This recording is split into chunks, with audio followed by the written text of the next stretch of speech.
sur votre page, vous parlez de lui matin, midi, soir. Et puis quoi? Absolument rien. Mais je sais que vous de faire le procès de faux TV. Vous êtes un on sait que vous êtes un de ces porte-parole. Il n'y a pas de problème. Vous ne trompez personne. C'est votre affaire. Je vous dis. Soyez le porte-parole. C'est vous qui l'avez induit en erreur. C'est vous qui l'avez induit en erreur. Alors, c'est le professeur. Qui a la parole maintenant. Je dis et je répète qu'il avait induit en erreur. Je répète mentalement. Vous levez le matin, après 2 heures, après 3 heures,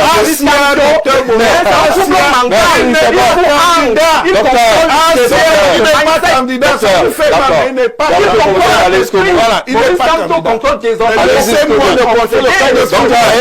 ça c'est les choses des églises. Allez-y. Je dis, la science politique. Moi, il m'amuse beaucoup parce qu'ils sont en train de fabriquer la victoire du RDPC. Ah bon? Je ne vous expliquerai pas le résultat final.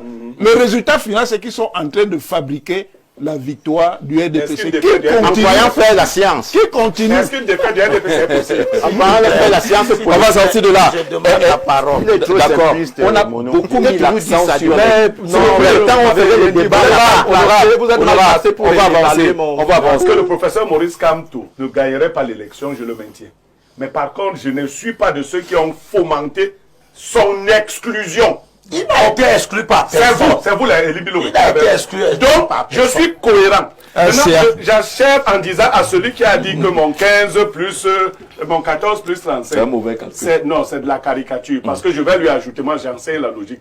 Entre-temps, Issa Tiroma et Bello Bouba vont aussi puiser dans le Grand Sud. Voilà donc. Paul Bialou ne va rien puiser dans le Grand. Je vois derrière, on est derrière 60. Ah, c'est vous qui disiez qu'il faut pas un vote communautaire. Et maintenant, ils vont pousser où? Qui ne peuvent pas puiser là-bas. Alors, Aristide Bono, vous avez écouté les uns les autres. Je reste encore sur la question de Maurice Kamto. Il a été mis hors jeu par la plupart des intervenants, en dehors de Pério Niemek. Est-ce que ce n'est pas politiquement une erreur de penser que Maurice Kamto est mort, qui n'a rien à dire politiquement? Je pense que c'est de l'hypocrisie pure et simple. L'hypocrisie a changé de camp finalement. De l'hypocrisie pure et simple, dire que Maurice Kamto ne représente rien, en même temps faire une fixation sur lui. Voilà, je crois qu'à un moment donné, ça peut ressembler à une haine viscérale vis-à-vis de l'homme. Je crois que Maurice Kamto, entre le 5 août et la publication de son communiqué, il a fait, je crois, plus d'1 mois, sans toutefois intervenir. Ça veut dire que sur les affaires politiques de notre pays, on avait même du mal à l'avoir au téléphone. Alors, je connais le leader politique qui lui tendait les bras que vraiment, vous avez trop fait le mot. Exactement. Parler, dire quelque chose. Exactement. Que le deuil a trop mis long. Exactement. Oui. Exactement. Alors, pour vous faire savoir que il est inadmissible que nous soyons en train de faire une fixation. Pourtant, nous avons 11 opposants. 11 opposants. Ça veut dire on ne parle que de Maurice Kamto. Quelqu'un fait le mort pendant 1 mois, on ne parle que de lui. Il refait surface, on ne parle que de lui. Pourtant, nous avons 11 candidats qui veulent affronter Paul Biya. Et deuxième chose, j'ai l'impression que, en fait, on aime se nourrir des ragots. Moi, je l'ai dit tout à l'heure. J'ai eu la chance de discuter en tête à tête avec les différents candidats. Ça veut dire que je suis allé chez eux. Surtout ceux du Grand Nord. J'ai discuté avec Bello Bouba. J'ai discuté avec Issa Tiroma. Et je vous dis ceci. C'est une information. Maurice Kamto n'a jamais été commandeur d'une quelconque médiation. Il n'a jamais, je dis, il n'a jamais été commandeur d'une quelconque médiation. Alors, qui a dit qu'il demande des médiations? On lui demande de se taire. Écoutez, mais je crois que entre vous et le professeur Maurice Kamto, c'est lui qui ferait du bien aux Camerounais en Mais monsieur Maurice Kamto est en train de bousiller complètement. Je dis bien ceci. Aristide, Je dis bien ceci. Aristide Mono, Pas de brailler ne vous Aristide rendra Mono, tu pas nous perds le convaincant. temps. Ça ne vous rendra pas convaincant. Vous avez Mono vous a écouté. Vous allez brailler toute une université, monsieur. Permettez à Aristide Mono d'aller. Je crois que monsieur Lévy Lobé, c'est un acteur politique. C'est ça que Je vous crois qu'il a fait ses Non, le problème, c'est qu'il lui pense qu'il a le droit de toujours parler. Mais curieusement, on a l'impression paradoxal. que Donnez-moi la parole. monsieur Lévy Lobé refuse de nous présenter son bilan d'opposant pour se concentrer sur Je te Maurice présente le Kamto. bilan, c'est toi l'électeur. Voilà, donc j'aimerais vous faire savoir Tu es que élu dans ma circonscription. je vous dis, monsieur Elimbi, en dehors des plateaux de télévision, vous n'existez nulle part. J'ai été conseiller municipal Voilà. 10 ans durant. Has-been. Toi, tu ne l'as jamais été dans ta vie. Un has-been, disons. Oui, un has-been, quand toi, tu n'as jamais été. Je ne suis même pas sûr que tu le seras. C'est pas son rôle, c'est pas son rôle. Allez, Voilà. c'est pas son rôle. Écoutez, Voilà. écoutons Aristide Mono. Ce que j'aimerais préciser, c'est que Maurice Kamto est devant un dilemme. Et je le précise, je le reprécise. Il est devant un dilemme. Ne pas s'engager dans la médiation qui lui est proposée, confiée, l'exposerait à une certaine sanction d'une opinion qui pourrait estimer qu'il est égoïste. Ça veut dire qu'il ne peut pas participer à la victoire des autres candidats. Voilà. Il y a également une branche dans son parti qui estime que lorsqu'il a eu ses déboires au Conseil constitutionnel, on n'a eu personne autour de lui pour le réconforter. Même chose également avec ses prisonniers politiques et ils estiment que M. Kamto n'a pas de contribution à apporter. Alors face à ce dilemme, pour nous autres républicains, pour nous autres qui sommes soucieux du travail fait par ces différents militants pendant plusieurs années, pour nous autres qui pensons que ceux de la région du Grand Nord qui estiment que c'est l'heure du Grand Nord, alors pour nous, il est important que Maurice Kamto puisse jouer un rôle important.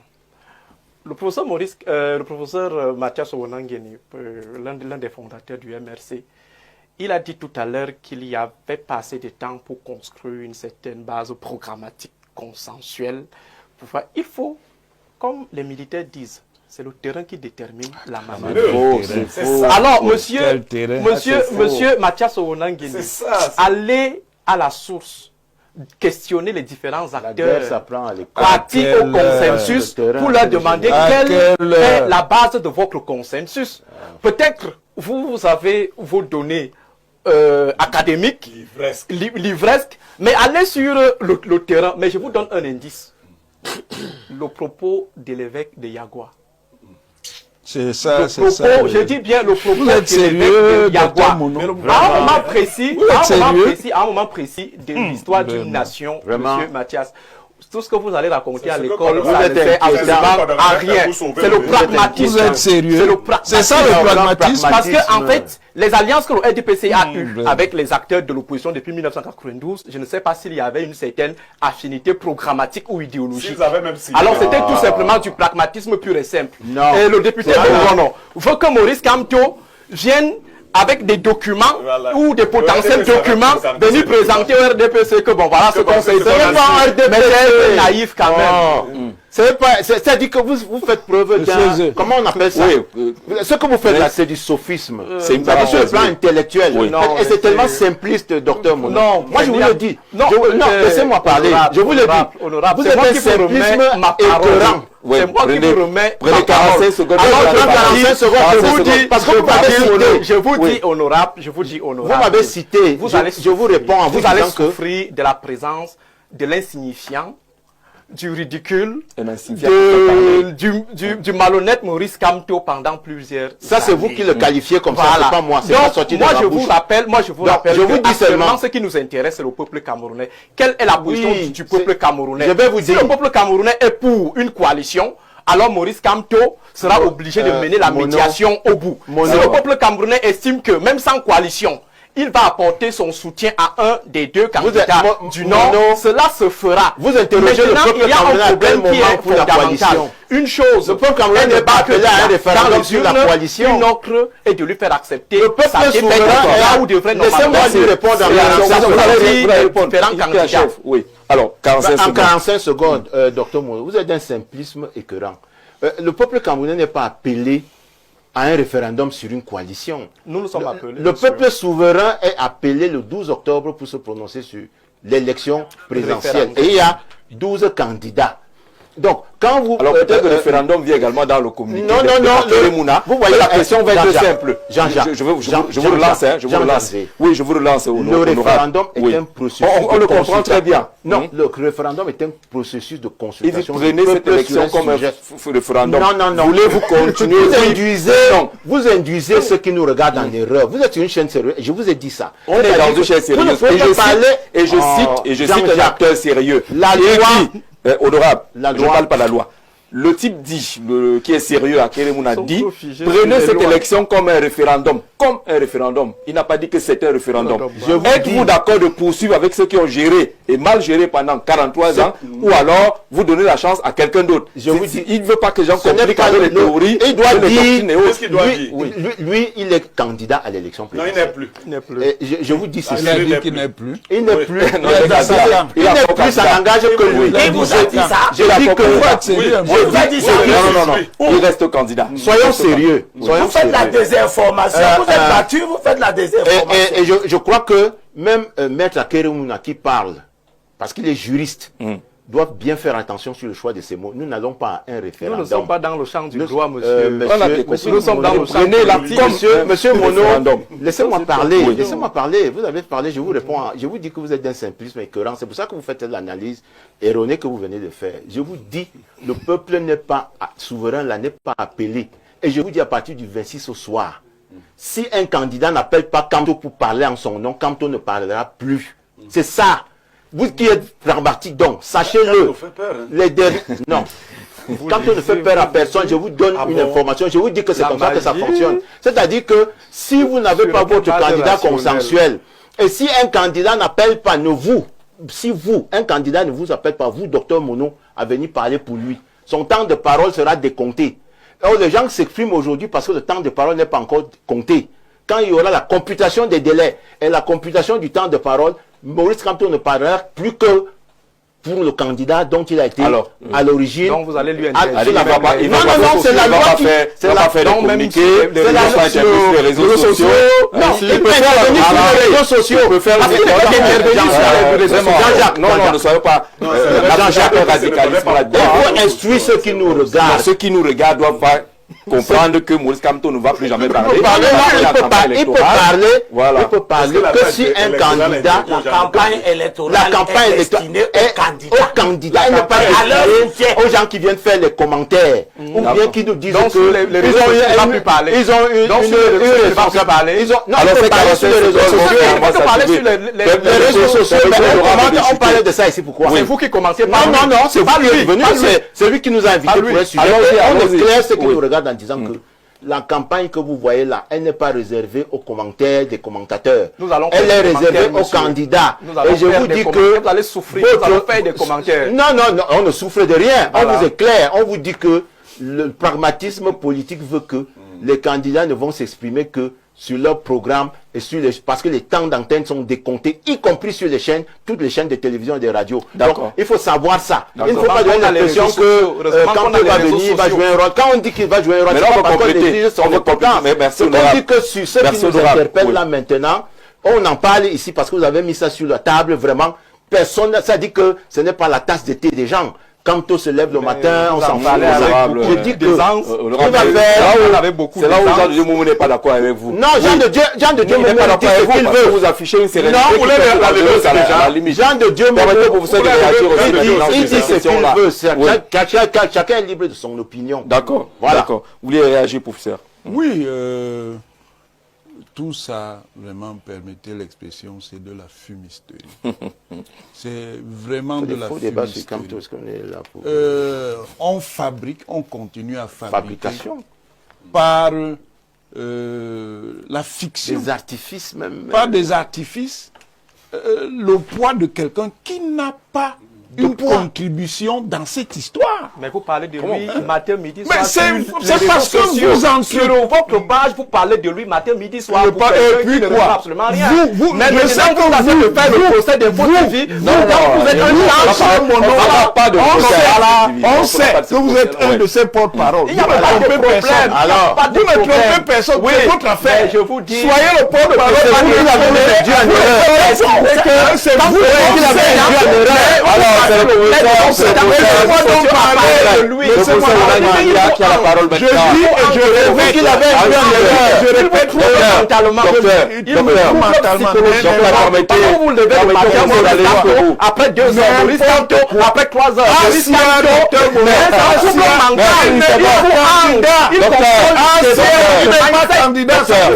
il n'est pas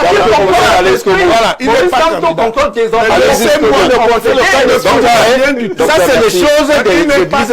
Allez-y. Je dis, c'est la science politique. Moi, il m'amuse beaucoup parce qu'ils sont en train de fabriquer la victoire du RDPC. Ah bon? Je ne vous expliquerai pas le résultat comment. final. Le résultat final, c'est qu'ils sont en train de fabriquer la victoire du RDPC. En voyant faire la science. Qui continue? Est-ce qu'une défaite du RDPC est possible? En voyant faire la science. On va sortir de là. Je demande la parole. D'accord. On a beaucoup mis l'accent sur... Non, le temps on faisait le débat. On va avancer. Sur ces différentes sorties, Elie Bilobé, sur ces différentes sorties, est-ce qu'on ne met pas un peu trop l'accent et on n'accorde pas un peu trop d'importance à 2 candidats, Bello et Thilo? Oui, il faut leur accorder de l'importance parce qu'ils sont des éléments perturbateurs. Là, ils sont importants. Oui, tous ceux qui perturbent la marche sereine du processus politique sont déjà à prendre en compte. Je voudrais à cet égard dire à tous les amis du changement. Quel changement, Elibi? Toi, tu cherches même quel changement? Il n'a jamais été. Quel changement tu cherches même, Elibi? Dis la vérité pour cette fois-ci. Tu cherches quel changement? Tu es contre. Tu cherches quel changement, Elibi? Dis seulement. Tu ne peux pas dire qu'Elibi est même contre le changement. Il est contre. Qu'ils nous disent, prends mon temps. Tu cherches quel changement? Tu n'as pas encore le temps. Je ne veux plus parler. Tu cherches quel changement? Ok, laisse-moi, je parle d'abord mon temps, ensuite je parle. Parle-nous du changement. Alors, les fils du Nord ont-ils fait, n'ont-ils pas fait? Le président a-t-il abandonné le septentrion? David Bouton fait un pont avec vous. Vous chutiez sur le sujet concernant l'opposition tout à l'heure. Et puis on aimerait sur cette question, cette sortie du directeur du cabinet qui finalement est devenu un acteur politique. Majeur. Vous dites majeur. Voilà, un acteur politique considérable depuis un certain temps. Oui, sur la chute d'abord, concernant la deuxième thématique. Rapidement sur ce qui a été dit, avant qu'on embraye sur l'actuel sujet. Il faut tirer un certain nombre de conséquences. Ces conséquences sont le résultat des trajectoires et des comportements et des postures d'un certain nombre d'acteurs politiques. C'est pour cela que j'insistais tout à l'heure en vous rappelant pourquoi nous, au CPF 2025, nous travaillons aujourd'hui pour la transition politique et entendez transition, réforme des institutions pour faire repartir le Cameroun de plus belle. Je ne vais pas revenir sur ce que les uns et les autres ont dit parce que nous estimons... Non, vous n'allez pas me prêter des mots, cher ami, parce que nous estimons il sera très difficile pour nous de penser qu'il y aura des repentis. Vous savez, nous faisons la différence au CPF entre les opposants et les contestataires, n'est-ce pas? Des ministres qui ont travaillé avec M. Biard, qui se sont retrouvés à un moment hors du gouvernement pour jouer les opposants, même si ceux-ci à un moment ont entraîné nos sympathies, cela l'était pour quelques raisons qui aujourd'hui sont connues. Et nous disons donc que cela ne peuvent pas venir nous remettre dans un itinéraire avec des agendas que nous ne connaissons pas du tout. Je lisais tout à l'heure un billet du ministre Bello Bouba Maïgari qu'il a accordé à Tchad 24, qui lui est formel par exemple. Il dit qu'aucune coalition, aucun consensus ne se fera en dehors de sa personne. Alors, il est formel là-dessus. C'est dans Tchad 24. Quand vous écoutez de telles positions, vous commencez donc à conjecturer, à vous dire certainement, l'un est là pour jouer un rôle, un jeu. Est-ce le théâtre? Est-ce qu'il y a des gens qui viennent avec des agendas? Et vous vous dites, ah, c'est moi qui avais raison, vaudrait mieux travailler à aller dans le sens d'une réalité qui veut que le candidat qui a le mieux les chances de gagner, de remporter cette élection, si on peut lui imposer une dynamique. Et notre dynamique, c'est la transition. Allons-y travailler, c'est ce que je dis. Maintenant, sur le sujet concernant le DIRCAB et son propos, chaque ventre a un nombril, n'est-ce pas? Ne nous cachons pas, nous sommes africains, chaque ventre a un nombril. Nous venons tous de quelque part. Moi, je suis du sud, je suis notable dans un village qui s'appelle Massamba Yemisem. Hein? Je sors de mon village, il y a 1 semaine et demie, j'étais remettre j'étais payé des frais scolaires, quelques frais scolaires, faire des donations pour l'école publique de mon village. Je suis la principale élite de chez moi, n'est-ce pas? C'est-à-dire que mon village, c'est Massamba Yemisem, c'est à 70 km des Bolova. Ce village n'a qu'une seule élite. Ce village n'a qu'une seule élite et c'est moi. C'est connu. C'est moi, la seule élite de mon village. C'est une élite intellectuelle. Essentiellement, ce n'est pas une élite matérielle ou je ne sais pas trop quoi. Et mon village, les ressortissants de mon village, jugent ce qui se passe à Yaoundé à partir de l'image qu'ils ont de moi. Ça veut dire que s'il faut envoyer un vote sanction, s'il faut se comporter politiquement par rapport à ce qui se passe à Yaoundé, c'est sur l'image qu'ils regardent de leur fils qu'ils ont envoyé à Yaoundé et qui aujourd'hui est docteur. Parce que certains entendent que leur fils est devenu docteur, ils se demandent pourquoi je n'y vais même pas avec des seringues. N'est-ce pas? Ils ne connaissent pas. Il faudra, j'ai expliqué à certains qu'en réalité, c'est le dernier grade académique, en fait, c'est le dernier diplôme qui existe en matière d'école. Et l'ayant dit... C'est au sud. Oui, c'est dans le sud. L'ayant dit, je mets donc cela en rapport avec ce que dit le DIRCAB. Le DIRCAB a parfaitement raison. Il a parfaitement raison de rappeler qu'aujourd'hui, il y a un visage que les localistes, c'est-à-dire les riverains, les populations locales, entendent à partir de leurs élites. Entendent voir à partir de leurs élites. Qu'est-ce que les populations entendent voir? C'est que ceux qui, parmi les leurs, sont arrivés à un certain niveau et qui ont eu la charge ou la grâce, parce que finalement un décret, une responsabilité, c'est une grâce de Dieu, d'occuper des fonctions à un très haut niveau, qu'est-ce qu'ils font de ces hautes responsabilités-là que le président de la République leur a confiées? Est-ce que c'est pour faire émerger uniquement leur famille ou alors c'est pour redistribuer à la base, pour que la communauté se dise qu'effectivement il y a un fils de chez nous qui aujourd'hui a émergé et qui travaille effectivement au service de la communauté. Voilà les réalités qu'on doit dire au Cameroun. Et la vérité, c'est donc laquelle? C'est donc qu'effectivement, il y en a aujourd'hui des parties du pays où les élites ont cru que les nominations qu'elles ont eues sont des nominations qui concernent uniquement leur famille, leurs neveux et autres, qui ne concernent pas la communauté. Et ça crée donc des frustrations. Lesquelles frustrations aujourd'hui sont dénoncées par lui dans la partie septentrionale. N'oublions pas que même politiquement, l'extrême nord dont il parle, c'est quand même près de 18% de l'électorat. Donc le président de la République en a besoin. Et chaque bon politicien, chaque candidat à cette élection présidentielle qui sait où il va, prend une calculatrice, s'est dit, ok, si l'élection, si l'extrême nord peut me rapporter en fait à un électorat de 18%, je peux y engager par exemple 5, 10% et continuer à travailler sur d'autres. C'est comme ça que les politiciens travaillent. Mais maintenant, est-ce qu'on va donc aller s'aimer, en fait récolter sur un terrain qu'on n'a pas s'aimer? C'est la question en sous-bassement. C'est-à-dire que aujourd'hui, dans l'extrême nord, quand le renouveau y va, avec tout ce que le renouveau a fait là-bas, rappelons que dans le Grand Nord, la plupart des ministres, la plupart des élites qui viennent de cette partie-là viennent de l'extrême nord. Cavaillé Guéjivril, il est de là, quand même. Celui dont ce monsieur parlait tout à l'heure. Il est de là. Le ministre Maoudou, dont j'ai vu un livre circuler tout à l'heure, là, il est de là. La plupart des ministres qui occupent de hautes fonctions dans ces pays, qui viennent du septentrion, viennent de l'extrême nord. Et donc aujourd'hui, ces ressortissants de l'extrême nord sont en droit de se demander quels ont été les dividendes politiques, économiques, perceptibles, qu'ils sont à même de toucher du doigt pour se dire effectivement que le septentrion est utile au renouveau. Puisque, vous savez même le petit nom qu'on donne au septentrion, à l'extrême nord, c'est la fille aînée du renouveau. Donc c'est des problématiques réelles parce que nous touchons au sein même de nos communautés.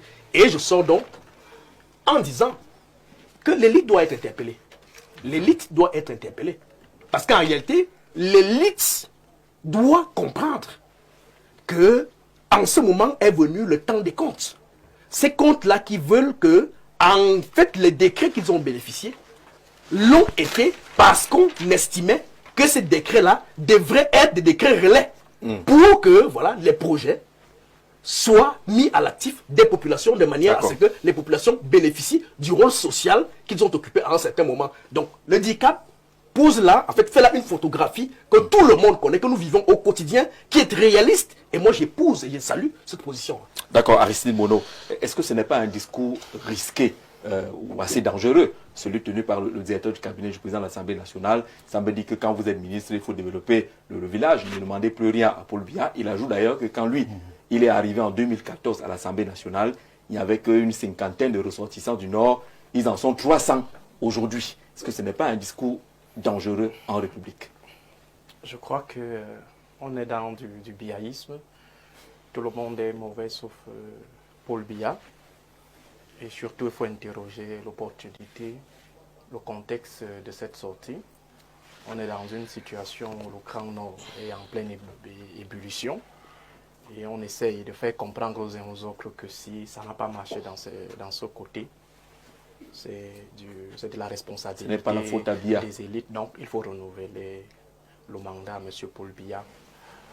Je crois également que cette tendance au villagisme n'aide pas trop l'intégration nationale. Je me souviens d'un de ses discours où il avait dit « Nous avons arraché des postes aux anglophones ».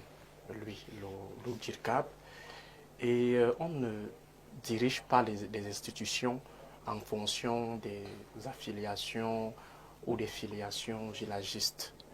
C'est sur la base de la méritocratie, de la compétence. Et de temps en temps, on peut diluer avec quelques affirmatifs actes dans la discrimination positive. Mais fonder une certaine administration des institutions sur la cooptation des fils du village, ça pose problème. Et lorsqu'on essaie d'interroger le profil des fils du village en question, on se rend compte que ce sont soit les enfants du clan Kavaye Djibril, soit les enfants de la chefferie de Mada, qui est dirigée par Kavaye Djibril, soit les enfants de Tokombere, soit les enfants du Mayo Sava, et à la limite peut-être les enfants de l'extrême nord. Or là on parle... Ça tourne toujours autour de Kavaye. Ça tourne toujours autour de Kavaye Djibril. Il est incompréhensible qu'on soit déresponsabilisé, par exemple, le ministre en charge des travaux publics, le ministre de l'Habitat. Vous vous souvenez de cette histoire il y avait quoi avant? Je crois que la route là a été rapidement refaite parce que les fils de l'extrême n'avaient pas digéré ces propos. Il y a l'État, il y a également la responsabilité des élites, et là je suis un peu d'accord avec lui. Nous avons déjà fait à 4 reprises la route de Maroua-Kousseri. Je crois que pour une nationale numéro 1, pour un itinéraire qui relie le Cameroun aux autres pays, disons au Tchad et au Nigeria aussi, ça devient un peu complexe. Mais je crois qu'à un moment, il faut que les élites en général prennent parfois leurs responsabilités pour indiquer de manière claire les responsables qui sont incriminés. Dans le cas d'espèce, il parle du ministre de l'économie, du ministre de l'économie, Alamine Ousmane Mey. Je suis d'accord avec lui. Beaucoup sérieux aujourd'hui. Ce n'est pas la faute de Biya si on n'a pas inscrit cette... Non, les fautes sont partagées. Oui. Les responsabilités sont partagées. Oui. Quand vous prenez la route Maroua-Kousseri, vous vous demandez s'il y a vie à Kousseri ou dans le Logon et Chari en général. Lorsque vous arrivez même à Kousseri, c'est tout simplement la poussière. Je crois que le ministre devrait avoir honte de la physionomie de son village, de la physionomie de son département, le Logon et Chari à côté du Mayo Sava, et le département qui accumule plus de taux d'insécurité liés aux attaques de Boko Haram.